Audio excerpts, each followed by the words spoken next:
Hey there, folks. I'm Mark, in affiliation with Spectrum Pulse, and it's Billboard Breakdown.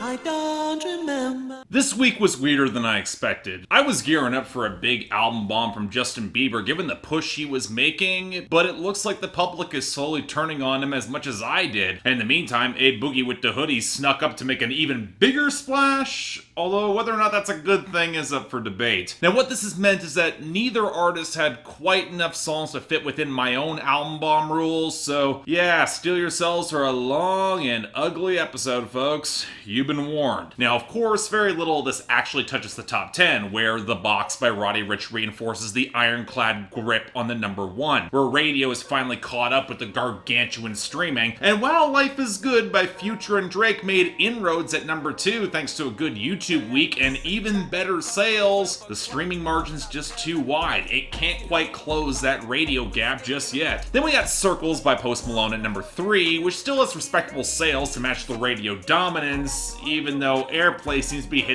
another peak. But coming up right behind it is Dance Monkey by Tones and I, up to number 4, which has strong sales, much better streaming, and radio traction, although the latter seems to be slowing down hard. A little worrisome. Now that also gives runway for Don't Start Now by Dua Lipa to rise up to number 5 on some scary radio momentum, although the sales and streaming do show more vulnerability than she might even want to admit. Hell, we even saw a boost for Roxanne by Arizona Zervis up to number 6, which is relying on stable radio and streaming, neither which Memories by Maroon 5 has, which fell down to number 7 as it bled airplay all damn week. Then we got Someone You Love by Louis Capaldi at number 8, I guess an okay sales week made up for all the radio losses. But then we got the one real trace of the album bombs this week, Intentions by Justin Bieber and Quavo hit number 9. Let me make this clear, while it's got streaming right now, it's already losing its sales position, and while the radio is getting on board, why? The streaming might be softer thanks to relatively weak YouTube. But to end things off, we actually do have some good news.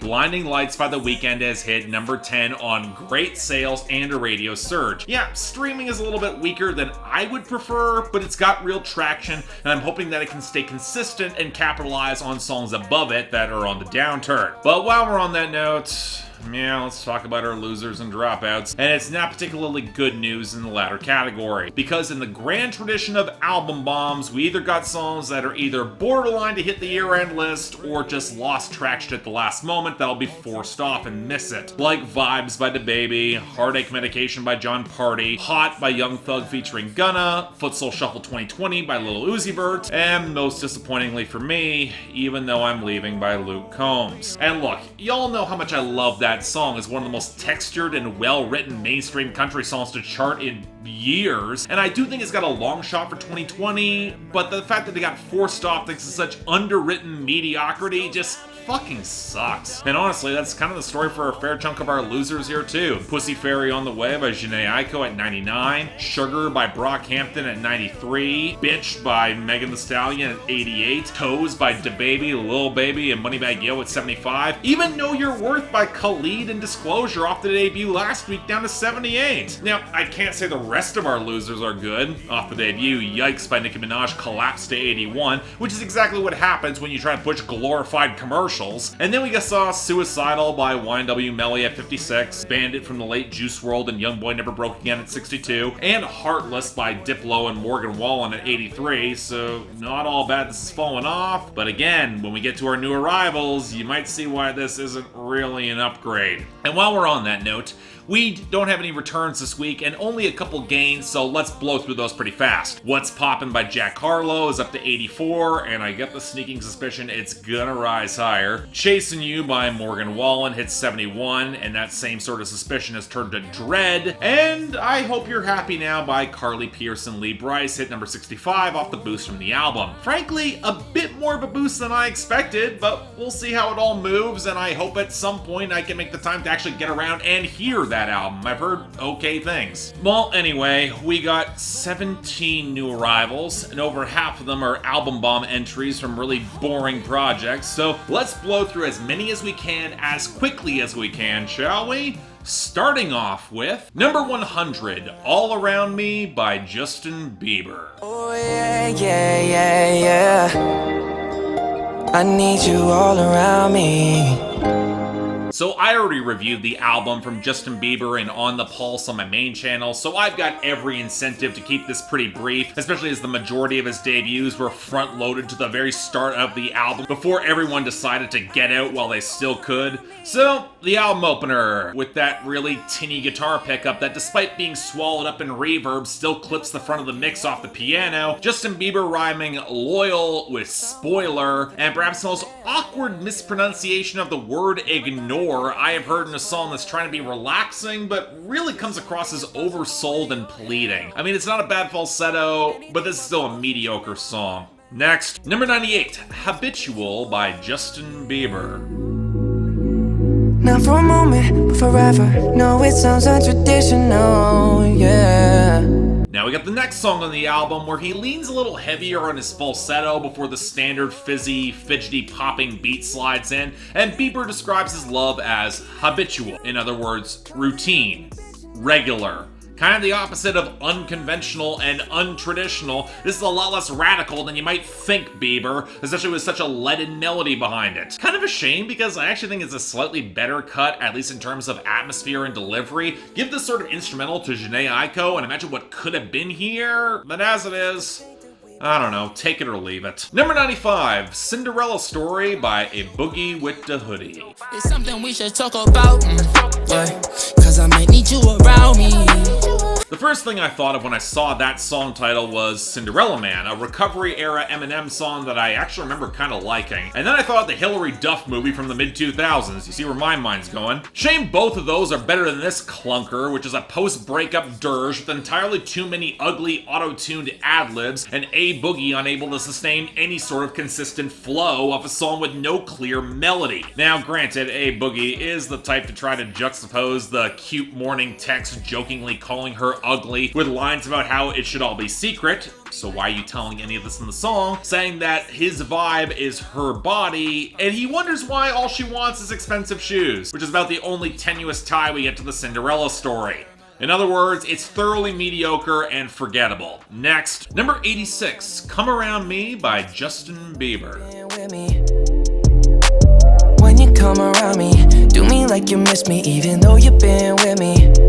And now we're back to changes for the third song on the album, where there at least seems to be a little bit more groove off the thin drum machine and some of the sloppy layering that at least shows a little more melody. But this is also the song where Justin Bieber wants this girl to treat him like she misses him so he could get it in expeditiously. And then following a verse about driving stick that might be the bluntest setup to a handjob reference I've heard in a while. But am I the only one who thinks that Justin Bieber doesn't have the charisma to demand perfection from this girl, especially when he's still using the word shoddy years after he should have stopped? This is just dumb and not nearly as sexy as it thinks it is. Next, number 80, Stain by A Boogie with the Hoodie featuring DaBaby. Yeah, they just hating cause I'm up and bitches love me, yeah. Remember when we used to wear the Polo? Rugby. Not gonna lie, the only reason I was even slightly looking forward to this song was the DaBaby verse. That could probably be crass and fun. And then A Boogie brings up his yelping flow amidst some admittedly decent murky production where on his first line, on his first verse, he says, I get money and you don't. Followed by him flexing brand names and fucking your girl amidst a hook where he leans into all the gunplay. Which, sure, natural lane for DaBaby, but the most interesting line about his verse is how he comes fast like a virgin cause her ass is so fat. Have fun, ladies! I mean, way to waste some decent production. This should be a lot better than it is. Next, number 79, Ignorantes by Bad Bunny and Sech. You know, I really wish I could find something more to like in these Latin trap and reggaeton songs that I find interesting. I really do. And this gives me even less to talk about than usual. A desaturated faint warp behind a jingle of lumpy percussion, placing Bad Bunny and Sech's warbles at the forefront as they both try to get through breakups or wish that she'd come back. or at least hope that she's satisfied at the end of it, as Bad Bunny questions his own immaturity or ignorance, or whether or not it was just distance that came between them. So, okay, you know what, maybe there is a little bit more to praise in the writing, but his delivery to me doesn't really modulate to highlight those moments outside of the hook, which I guess is fine, but again, it's hard for me not to see this as pretty forgettable. Again, it's not bad, and I sure as hell think it's better than Tibote, but I'm just not getting much out of this one. Number 77, After Hours by The Weeknd.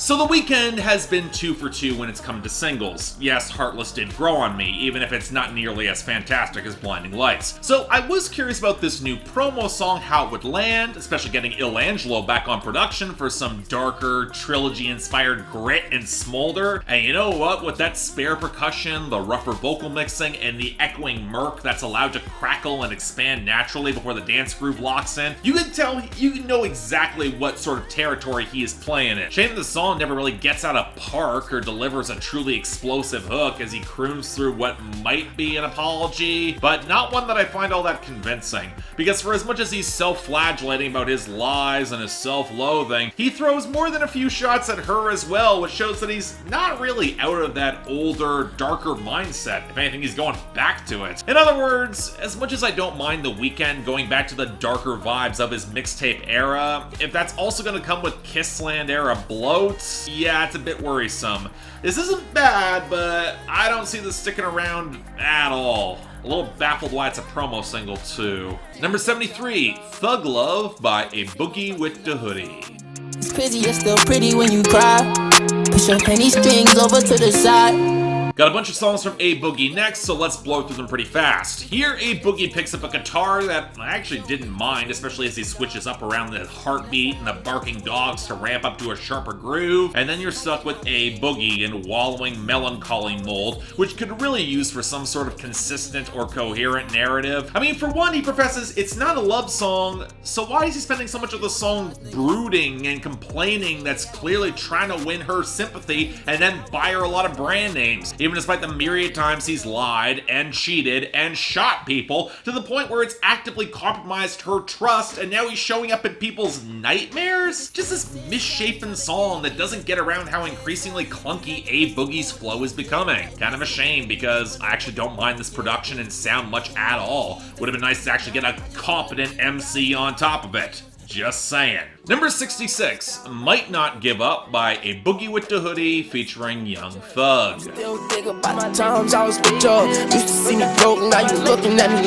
Okay, I take back what I was saying about liking the guitar, because this warping, acoustic mess layering, it's the trap beat, sounds ugly as all hell, and only serves to remind me that A Boogie basically grabbed up this formula from Young Thug and stripped it of unique personality. Now granted, it's not like Thugger's on his best here either, as he juxtaposes lines about peeling out somebody's eyes with a spoon, opposite how the Yellowstones in his bracelet is like a sinus, and how her stomach just isn't there. But in comparison with A Boogie delivering the utterly standard flexing and saying that he's not a rapper, he's an artist, and then the line, porn stars in my backyard like the slave ship. Okay, hold up. All this is in a song where he's talking about how he might not give up his rock star lifestyle?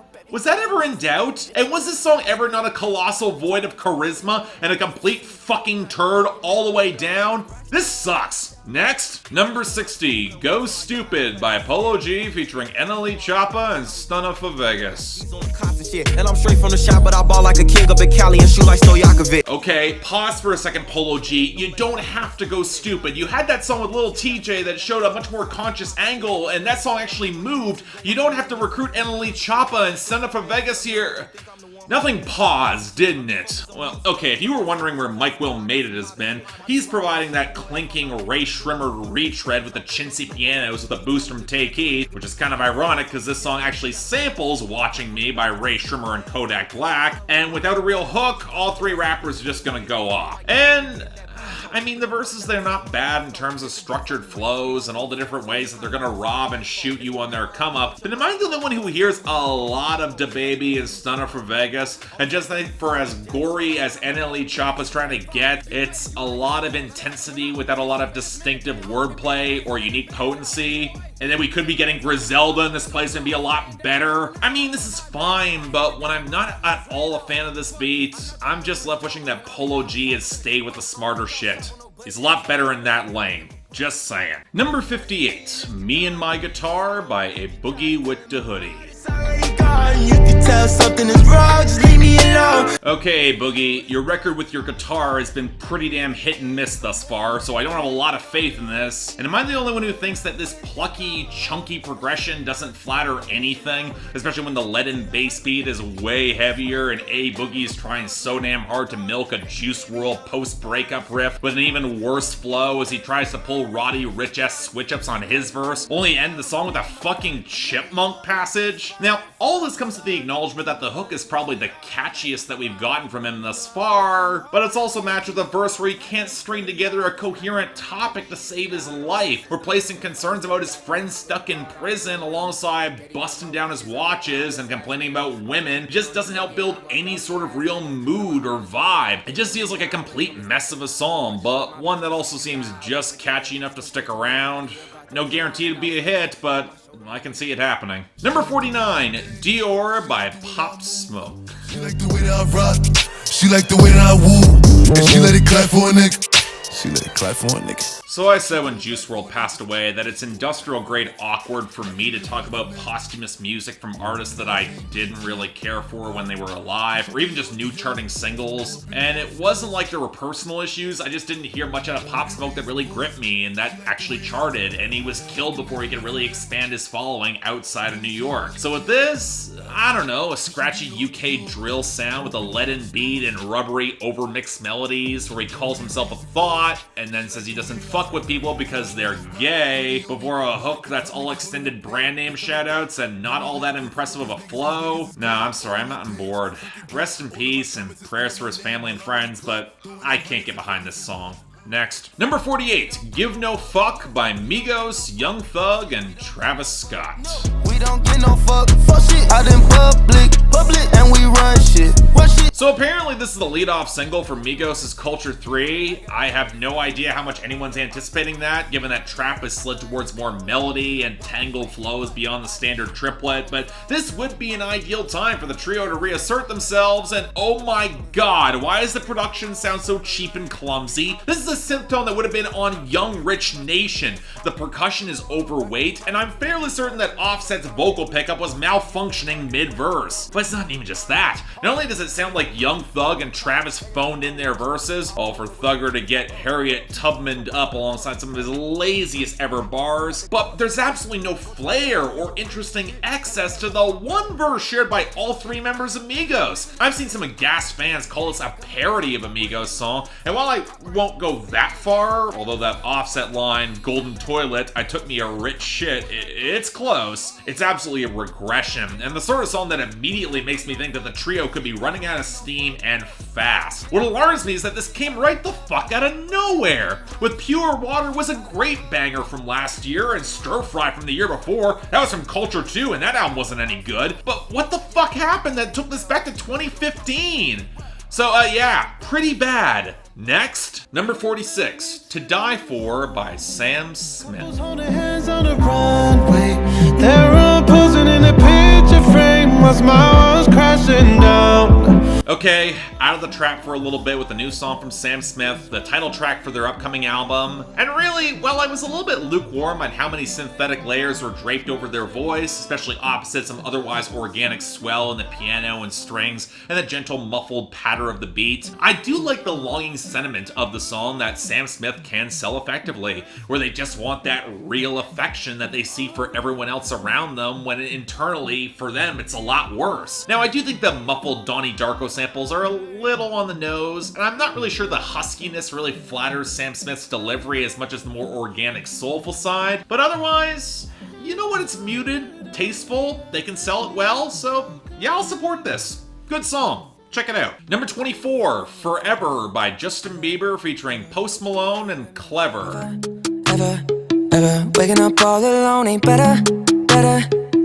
Yeah, it took us a while to get back to Bieber, but this is the last one, and it sucks. The wiry clunk of the melody before the leaden trap knocks sliding in, it reminds me of Stoney in the worst way possible. Justin Bieber's love-struck aspirations are pretty forgettable, and they don't match with Post Malone, who clearly expects all this to blow up as he is now changed, which kind of kills the expectations of a forever love on a thematic level. And Clever, just completely tortured Post Malone / Young Thug fusion, is both kind of boring in the content and excruciating to listen to. Yeah, not even Louis Bell and Post Malone can save this. It's bad. Let's move on. Number 23, Numbers by A Boogie with the Hoodie featuring Roddy, Ricch, Gunna, and London on the track. I ain't saying I'm addicted, out of prescriptive, fucking cause I don't feel the pain. Okay, Boogie, one last chance to make something vaguely passable, especially as you got Roddy Ricch, who's likely gonna wind up replacing you. Well, you know what, I can at least hope, because he's not really all that impressive here. He's better than the mush-mouthed swampy mess of Gunna's auto-tuned half-verse against the really choppy faux Spanish strumming and the clunky trap beats. When are we gonna get rid of Gunna? He adds nothing to the scene. But neither Roddy Ricch nor A Boogie brought much in the way of content against some pretty standard flexing and gunplay, which might flow kind of well over the hook, but can't really drive momentum effectively. Roddy Ricch's post-chorus kind of kills that. Although I will say I learned that llama is an old term for a type of Spanish gun from the 90s, so points for Roddy for stitching that tenuous connection to the production sound. But outside of that, I can see the hook working, but it's nobody's best song, and if this could just fall off just as quickly. Just saying. And finally, number 16, No Time to Die by Billie Eilish. You were never on my side.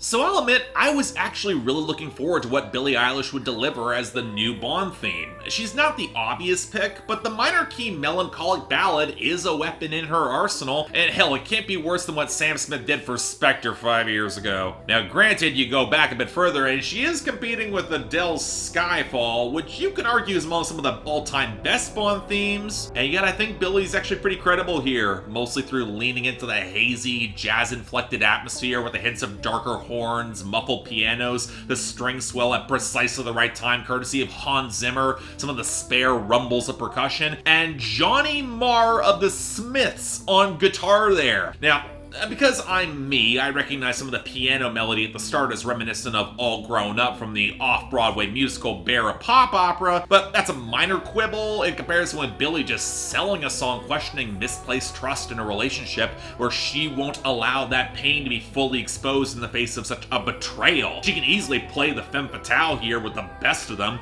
hitting both the delicate elegance and the genuine haunted darkness, and when she opens up her voice on the bridge as the mix will just quake around her, it's an interesting production touch, showing a range that I'm not really sure Finney is fully prepared for, but he might want to get used to because she sounds really good. But yeah, fucking excellent song, and while I don't want to jump the shark and say this beats Skyfall just yet or is among the best, it might be close. Well, for this week, it's handily the best of the songs, with honorable mention falling to Die For with Sam Smith. Really good job for them there. Worse, though, lots of options, but I'm gonna go with Might Not Give Up from A Boogie with the Hoodie and Young Thug. And you know what, in fact, Young Thug is gonna hit dishonorable mention too for Give No Fuck with Migos and Travis Scott, mostly on bad production and the utter disappointment overshadowing the non-expectations I had for Justin Bieber. Anyway, next week we got the fallout from all this. Stay tuned for that. But until then, I'm Mark. You're watching Billboard Breakdown Affiliated.